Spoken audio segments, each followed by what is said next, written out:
BSTI থেকে আসছেন আপনি। এই যে সরিষার তেল হলো আমাদের ম্যান্ডেটরি প্রোডাক্ট, এগুলো উৎপাদন করতেছেন, বাজারজাত করতেছেন। বিএসটিআই থেকে আসছি, মোবাইল কোর্ট চলতেছে, ঠিক আছে? বিজ্ঞ ম্যাজিস্ট্রেট সাহেব উপস্থিত আছেন। আর বাধ্যতামূলক পণ্য হচ্ছে আপনাদের এই যে সরিষার তেল। তো সরিষার তেলের আপনাদেরকে এখানেই ভাঙা, এখানেই উৎপাদন মানে সব কিছু করতেছেন, তাই না? জি জি।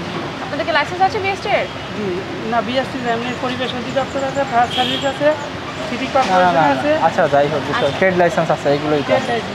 বিএসটিআই আপনার যে এই পণ্যগুলো মানসম্পন্ন, এখন মান এগুলোর ঠিক আপনি কোয়ালিটি এনশিওর করতেছেন কি না, বা হ্যাঁ হ্যাঁ এটা তো এনশিওর করতে হবে। ভোক্তা একটা জিনিস আমাদের যে বাধ্যতামূলক 273টা পণ্য আছে তার মধ্যে একটা। তো এখানে সরিষার তেল যে আপনাদের ঘি, এটা ঘি মনে হয় না? তো দেখি গুড়। আচ্ছা, তো সরিষার তেল হচ্ছে আমাদের বাধ্যতামূলক পণ্য। এটা যদি আপনারা কোথাও উৎপাদন করেন সেক্ষেত্রে এখানে আপনাদের বিএসটিআই লাইসেন্স নিতে হবে, ঠিক আছে? আর যদি আপনি কোথাও থেকে ভাঙানো অবস্থায় নিয়ে আসেন সেক্ষেত্রে আপনার লাইসেন্স নিতে হবে। মানে মোট কথা লাইসেন্স ছাড়া এটা বিক্রি বাজারজাত করতে পারবেন না। আপনাদের কি বিএসটিআই লাইসেন্স করা আছে? না, ওটা স্যার এই মানে কোর্টকে কবে থেকে আপনাদের দোকানটা কবে থেকে? এই বছর হবে অনেকদিন, দেড় বছর হয়ে গেছে। করবেন না আপনি? আপনাদের এখানে সরষের তেল ছাড়া আর কিছু আছে?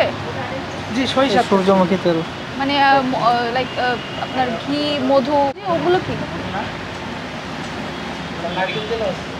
ওগুলো নামায় নেন, মধু, নারকেল তেল এগুলো এগুলো কিনে নিয়ে আসি আমরা। কোথা থেকে কিনে নিয়ে আসেন? কোনো ব্র্যান্ড ট্র্যান্ড কিচ্ছু তো নাই, কোনো স্টিকার নাই। লোকাল থেকে কিনে নিয়ে হ্যাঁ, নারকেল তেলটা নামান। লোকালকে চাষিদের কাছ থেকে যারা যে ইটি করে। দেখেন কোনো নাই মুরব্বি, একটা স্টিকারও কিন্তু দেন নাই।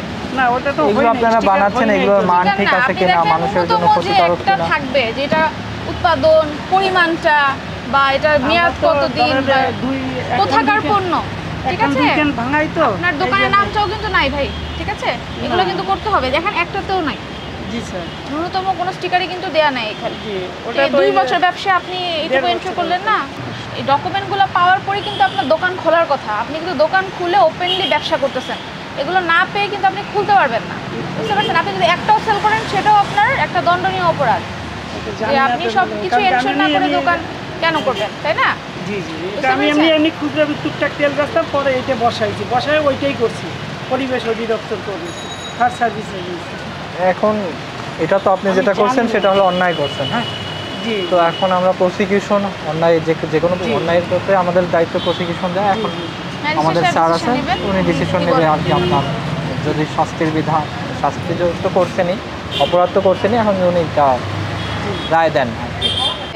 আচ্ছা, আপনি যে অফেসটা করেছেন এই অফেসের জন্য আমাদের বিএসটিআই আইন 2018-র 30 ধারায় সর্বনিম্ন যে অ্যামাউন্ট আমাদের 10,000 থেকে শুরু করে 1 লক্ষ টাকা পর্যন্ত জরিমানা হতে পারে এবং অনাদায়ে কিন্তু 1 বছরের শাসন কারাদণ্ড হবে। সেই ক্ষেত্রে ম্যাজিস্ট্রেট ম্যাডাম একদম সর্বনিম্ন আপনাকে 30,000 জরিমানা করতেছি। আপনি একটু আপনার নামগুলো বলে একটু করবেন, সাহায্য সহযোগিতা করবেন। নামটা বলেন। আপনাকে 10,000 টাকা জরিমানা করা হচ্ছে, আর আপনি আমাদের সার্ভেইলেন্সে থাকবেন। আমরা কিন্তু আবার আসবো। জি জি।